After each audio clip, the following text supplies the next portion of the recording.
अपने त्याग धर्म के गुण के आधार पर आपने सिंहासन के और निकट जाने की क्षमता सिद्ध कर दी है। अब आप आगे जा सकते हैं।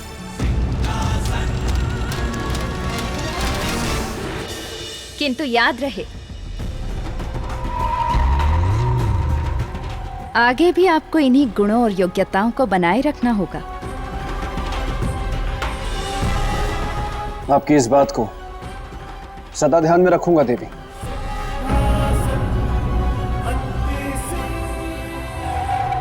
क्षमा देवी क्षमा, कृपा करके मुझे सामान्य करती जाइए। देवी, मैं सम्राट विक्रमादित्य का मित्र हूँ, मेरे साथ ऐसा मत कीजिए। ये चूहा बन के कब तक रहूंगा?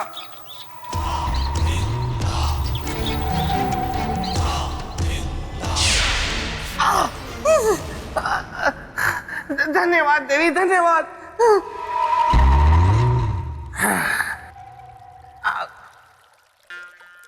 राजन, आप फिर से भ्रमजाल में फंसे। मैं अब भी आपको कह रहा हूं कि अपने मन में उठ रहे इस झूठे स्वप्न को भूल जाइए, क्योंकि आप कभी सम्राट विक्रमादित्य के सिंहासन तक नहीं पहुंच सकते। अरे देखिए, शुरू में परीक्षाएं सरल होती हैं, कोई बालक भी उत्तीर्ण कर सकता है, लेकिन जैसे जैसे आप सिंहासन के निकट पहुंचते जाएंगे, परीक्षाएं और कठिन होती जाएंगी और जटिल होती जाएंगी, फिर आप उनका हल नहीं निकाल सकते। इसलिए अभी भी कहता हूँ राजन, मेरे साथ वापस निकल चलिए। आइए चलिए। चलिए। राजन, राजन, राजन,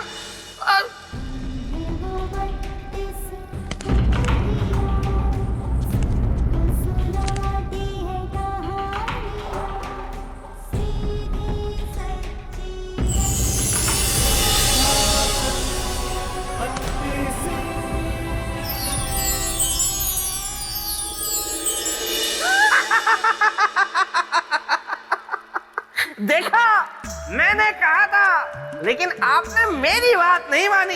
अब हो गई ना सीढ़ियां गायब।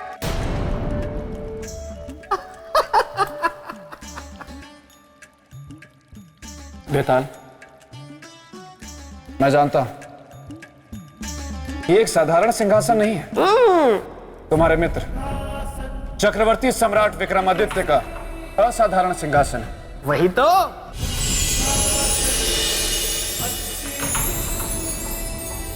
मेरा नाम है चंद्रकला और मैं इस सिंहासन में न्याय की प्रतीक हूँ। राजा भोज, आपका उद्देश्य मैं जानती हूँ कि आप यहाँ क्यों आए हैं, किंतु आप अपने उद्देश्य में सफल नहीं हो पाएंगे। बिल्कुल सही कहा देवी आपने। यही बात तो कब से मैं इन्हें समझाने का प्रयत्न कर रहा हूँ। मैं बेताल आपको प्रणाम करता हूँ देवी। हम आपको जानते हैं बेताल, लेकिन आप यहाँ क्यों आए हैं? जहाँ मेरे मित्र की चर्चा, वहाँ मैं।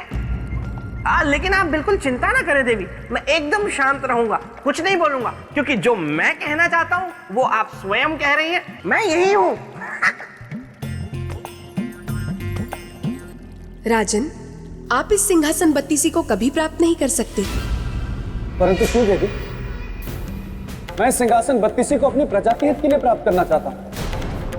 आप मुझे अवसर दें, मैं किसी भी चुनौती के लिए तैयार हूं। चुनौती नहीं है, एक कसौटी है जिस पर आपको खरा उतरना होगा। मैं तैयार हूं देवी। तो सबसे पहले आपको चक्रवर्ती सम्राट विक्रमादित्य के न्याय के विषय में जानना होगा। अवश्य जानना चाहूंगा। तो सुनिए, चक्रवर्ती सम्राट विक्रमादित्य इस संपूर्ण धरती पर एक अकेले न्यायप्रिय राजा थे। उनके समान इस धरती पर और कोई दूसरा न्यायप्रिय राजा नहीं था।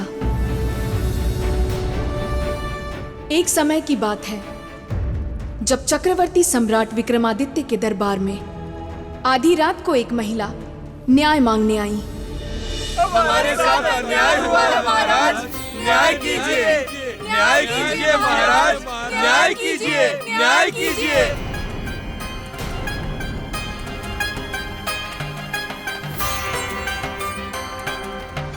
बताइए देवी, क्या अन्याय हुआ है आपके साथ? सम्राट, मेरे पति की हत्या की गई है।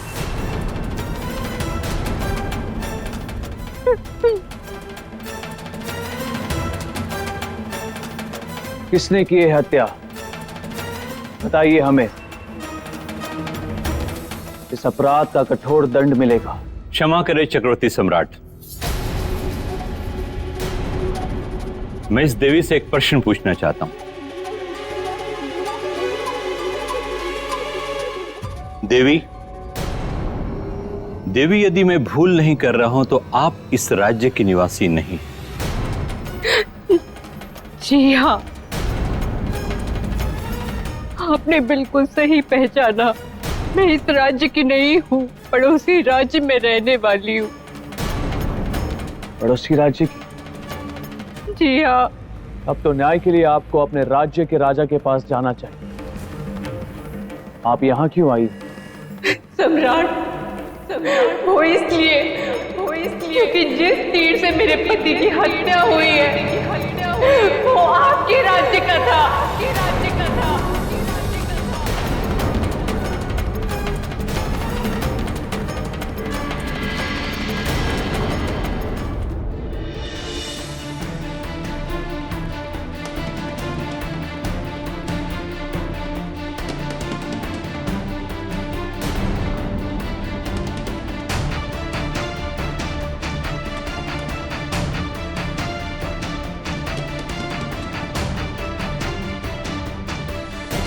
हमारे राज्य का तीर? जी।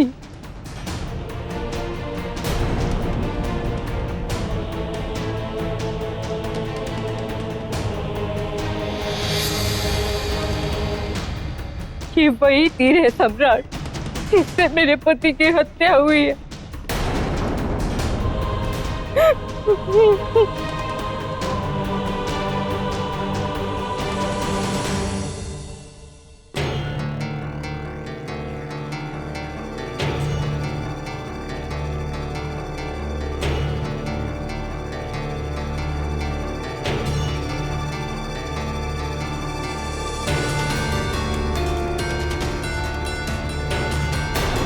तो वास्तव में राजकीय तीर है।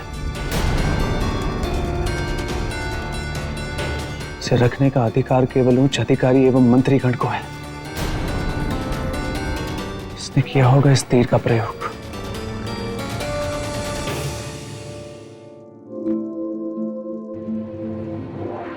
आप निश्चिंत रहे देवी, आपके पति के हत्यारे को अवश्य दंड मिलेगा। न्याय के मंदिर से आप खाली आंचल नहीं जाएंगी।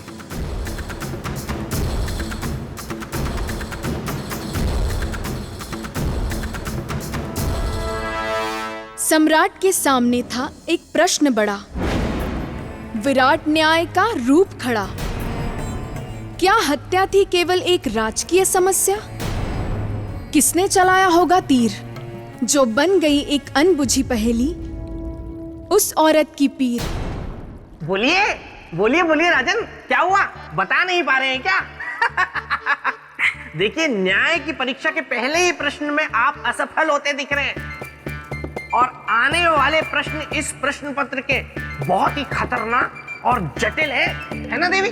अभी प्रश्न पत्र हमने पूरा खोला भी नहीं है। आगे क्या हुआ ये बताया नहीं है और तुम्हें पहले से ही ज्ञात है, तो तुम ही बताओ आगे क्या हुआ।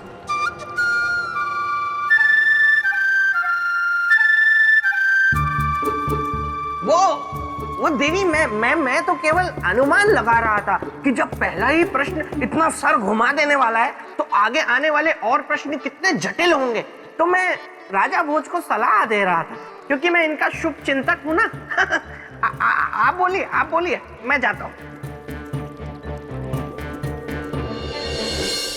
तो बताइए राजन, ऐसी स्थिति में जब हत्या की शक की सुई चक्रवर्ती सम्राट विक्रमादित्य के किसी अत्यंत निकट व्यक्ति पर घूम रही हो, तो क्या सम्राट ने निष्पक्ष न्याय किया होगा? सम्राट ने निष्पक्ष न्याय किया होगा? बिल्कुल किया होगा देवी, क्योंकि जब एक राजा अपने न्याय के सिंहासन पर बैठता है तब वो राजधर्म से बंधा हुआ केवल एक सम्राट होता है, जिसकी दृष्टि में सभी समान होते। यदि कोई सामने होता है तो वो होता है न्याय। वो अपराधी और उसके दंड का विधान।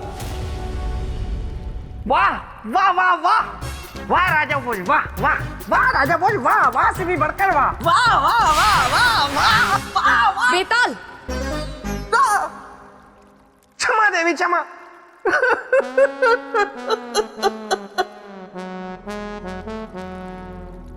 देवी, ये जानकर कि वो तीर राजकीय है और सम्राट के किसी निकट व्यक्ति ने चलाया है, तो सम्राट ने क्या किया?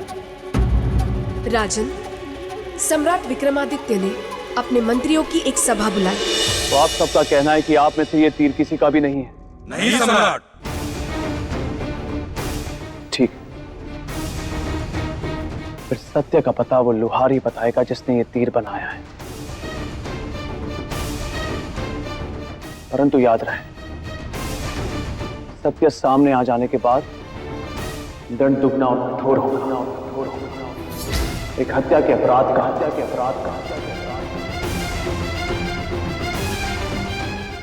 और दूसरा सत्य छिपाने का।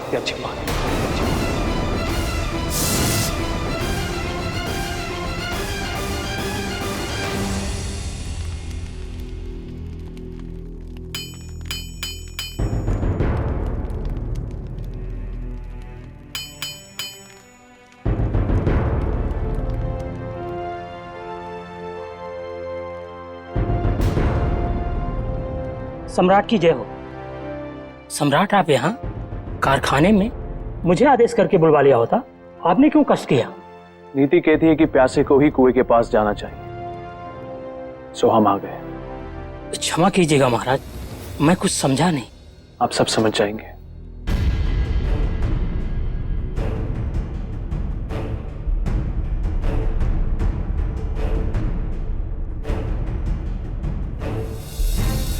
इस तीर को ध्यान से देखिए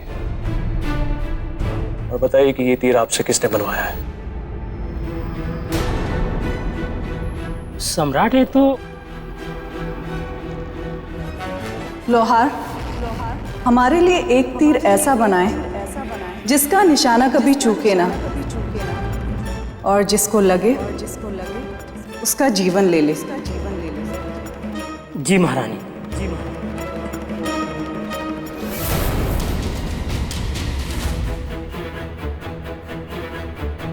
मैं आपसे कुछ पूछा?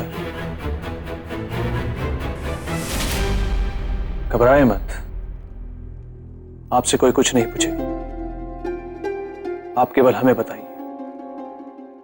मुझे अच्छी तरह से याद है महाराज, ये तीर मैंने महारानी जी के कहने पे बनाया था।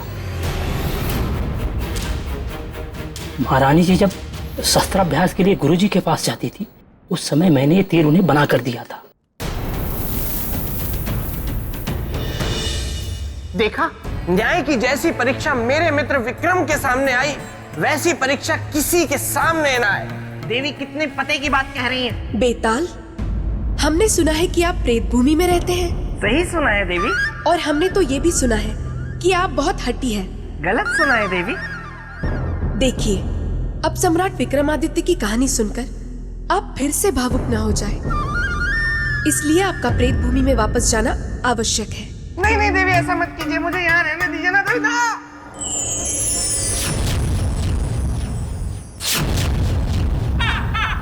वाह कुंडल, लगता है परीक्षा मेरे ही सामने आने वाली है।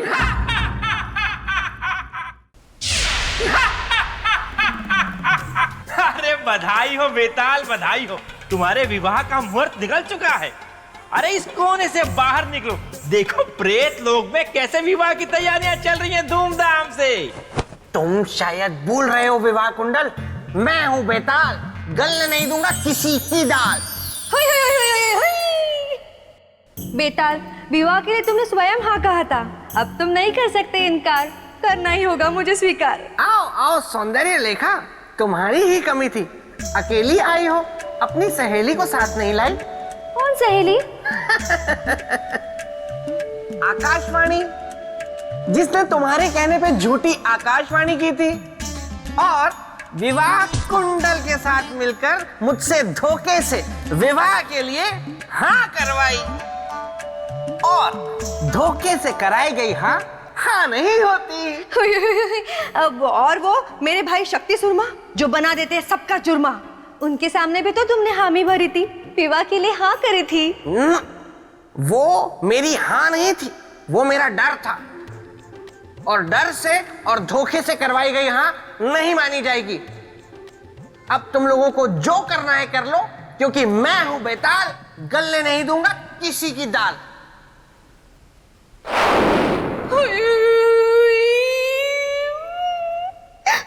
चिंता मत करो बेताली, मेरा नाम भी विवाह कुंडल है। मेरे दिमाग में एक युक्ति है, कान यहां लाओ।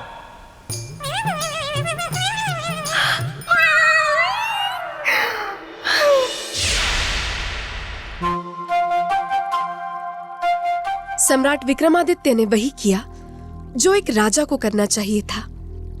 वो सीधे आ पहुंचे महारानी चित्रलेखा के पास, जो सैन्य अभ्यास कर रही थी।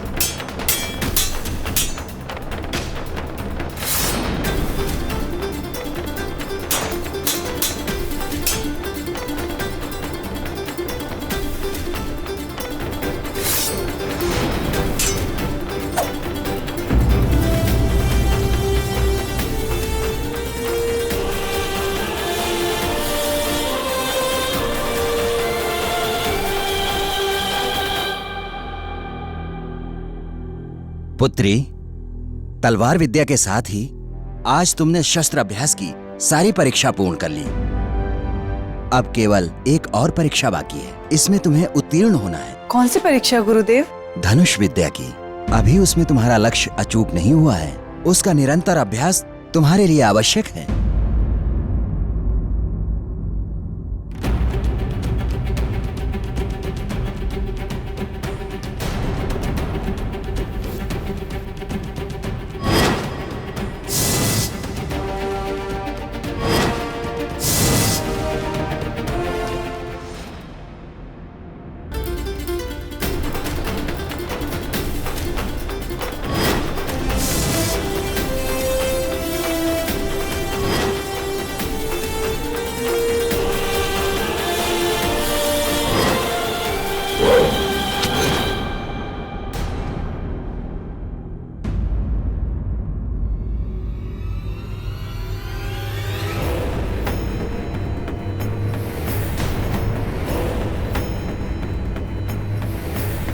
सम्राट, आप यहाँ पर आने का कोई विशेष कारण? अत्यंत विशेष।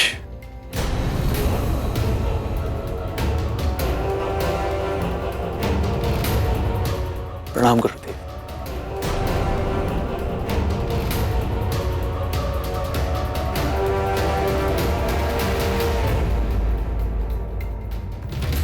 क्या सम्राट?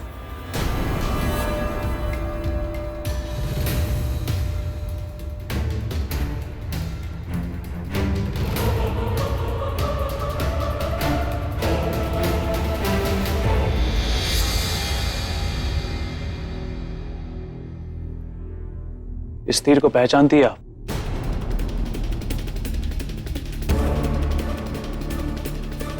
हाँ हाँ, अच्छी तरह। ये तो हमारा ही तीर है।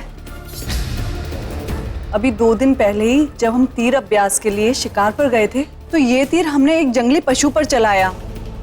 पर आश्चर्य की बात ये है कि शिकार के बाद ना तो हमें कोई जंगली पशु मिला और ना ही हमारा तीर।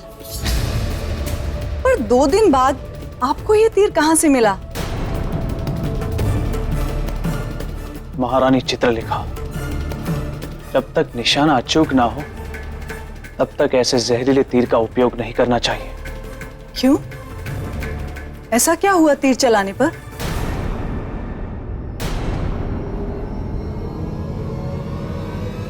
बंदी बना लिया जाए इन्हें।